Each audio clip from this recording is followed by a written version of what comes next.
If you find that you are always leading in your relationships, it's probably because you're attracting men who were never taught how to lead. They were never taught by their fathers what their role is when they are in a relationship with a woman. Men are supposed to be leading. That is their job. And that's not because they're superior. It's not because they're better than a woman. It's because their job is to take care of a woman. Their job is to cherish a woman, provide for a woman, protect a woman. This is our masculine instinct.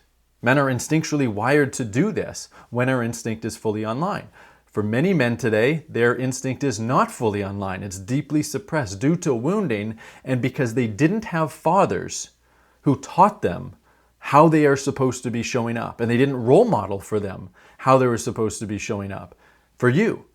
And this is going to end up causing you so much pain in your relationships where you have to step up. You have to be the man. You have to be strong. You have to plan. You have to take charge. And you don't get to be a woman. If this has ever been your experience, or if it's your experience right now, make sure you tune in because we're going to talk about why this is happening and what you can do about it. Before we dive in, I'm going to introduce myself. Hello, my name is Zach Rody. I'm here to lead you into creating the relationship of your dreams using your feminine energy and what I call feminine communication to inspire a man into cherishing you. If you have not yet subscribed to this channel, make sure you do that below. Hit the notification bell and be sure to like this video because I'm going to make sure it's a really good one for you. Okay, so men aren't being taught to lead today. Most men have fathers, if they were lucky enough to even have a father that was in their life at all, they had a father who also didn't know how to lead. Men have intergenerationally, in the West anyway, been deeply emasculated. They have been taught that it is wrong, that it is bad to be leading a woman, that it is controlling. It's misogynistic to be in charge of a relationship. I was basically taught this myself. I was never taught those exact words, but that was the messaging that I was given from society, that I cannot be in charge as a man.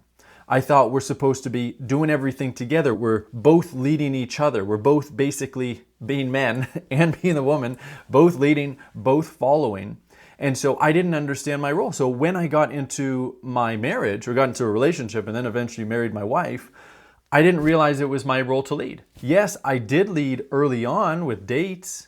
And then once we moved in together, it's like, okay, now we're roommates and we're both kind of just leading together. And I never really liked it.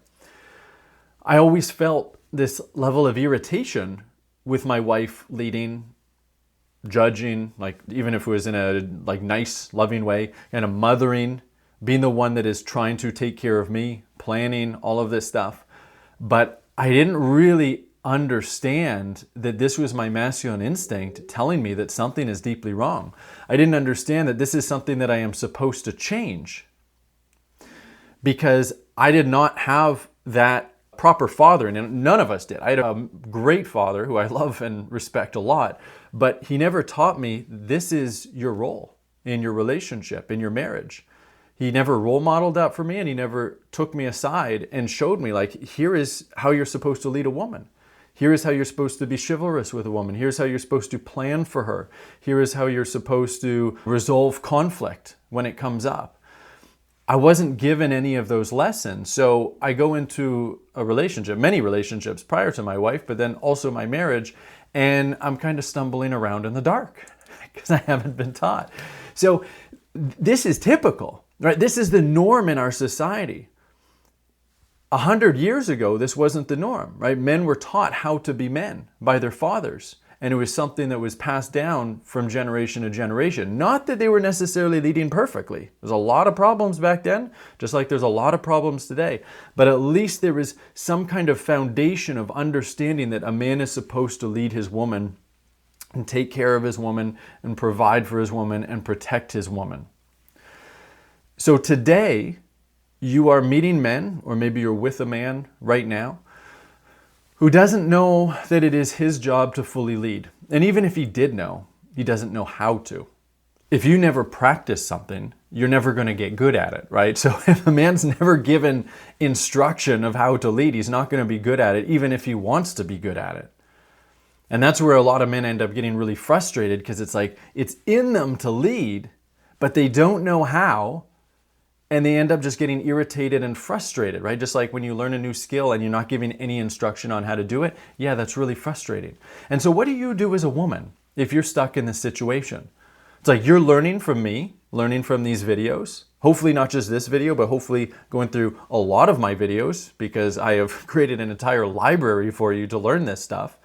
And it's like, okay, so you learn, okay, I'm supposed to be the follower, I'm supposed to be vulnerable, I'm supposed to use feminine communication, and the man is supposed to lead, so I need to teach him how to lead, right? Here's what you're supposed to do. If you've ever said or ever thought of saying, you're supposed to lead, you're supposed to be the leader, you need to be leading, you're not leading right now. Well, what you are doing is you're actually leading. You're teaching him how to lead. You're judging him for not leading. You're correcting him. I never taught women to do that. And I see it in my academy as well with women, especially early on, where they don't understand just how powerful they are as women in a feminine way to inspire a man into stepping up to lead. So they go into this whole leading dynamic where they're trying to teach a man how to lead because they don't know how to truly be vulnerable and inspire a man to lead. Of course, later on in my program, as they really go through this, they understand they don't need to teach anything. They don't ever have to teach a man how to lead. They don't have to correct a man when he's not leading. All you have to do is lean back. So first of all, you stop doing all the leading stuff, okay? If you're planning, if you're the one that's always initiating or setting up dates or resolving conflict and that kind of stuff, stop doing that. Stop enabling his passivity. He is going to start to learn how to lead if you just back up and give him the space to try and to figure it out and to make mistakes. That's part of it.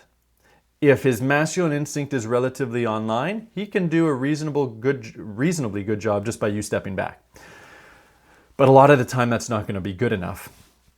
A lot of men have instincts that are relatively suppressed. They've got a lot of fear that's on top of their desire to lead, so they're not necessarily going to step up. So what can you do? Well, you can start getting vulnerable. You can start using feminine communication to express the sadness that you're feeling, the anger you're feeling, the anxiety you're feeling. How is his lack of leadership emotionally impacting you? And then, are you opening yourself and asking him for help with it? Are you sharing what the problem is without judging him, without making it about his poor behaviors? Are you sharing your unmet needs? Are you asking permissively for exactly what you want? Right? You are in the student role. You're not in the teacher role. You're in the student role, which is what is naturally inspiring to a man. And it doesn't make you less than him just because he's a teacher and you're the student. Students are actually equally valuable, right? You are so valuable that a man would spend his time and energy and life force pouring his care into you by leading you, by helping you, right? That's what a teacher does for a student. So don't think of this as you being less. But you being a really good student, you being so good at communicating what your needs are, using feminine communication inspires him to understand you and what you need. When I started my academy program 5 years ago for women, I barely knew anything about this. Like I had a bit of experience leading my wife for about a year doing polarity, but most of what I have learned about women, especially a lot of the nuance and depth to women and just understanding women in general, so much of what I talk about on these videos is because I've learned from my students, my women students who were vulnerable and open and permissive. And they were not trying to teach me. They were just vulnerably communicating everything that was coming up for them based on my leadership so that I could understand them better, so I could be a better leader for them, so I could be the best leader that I can possibly be for them. That's how you inspire a man and inform him into being the best leader for you. By learning feminine communication, being vulnerable, being reverential, opening yourself up to his support. And when you know how to do that, you get everything that you need in your life, in your love life. You become that cherished woman. And yes, it is possible for you. If you would like help learning how to do this, make it way easier for you, I would love to help you. I would love to support you in our program. Go below this video, open up the description, click on relationshipyourdreams.com, watch the video on that page, book a call with me, and we'll talk all about what's going on in your love life, and we'll see if our program is right for you to make these shifts. I will see you there.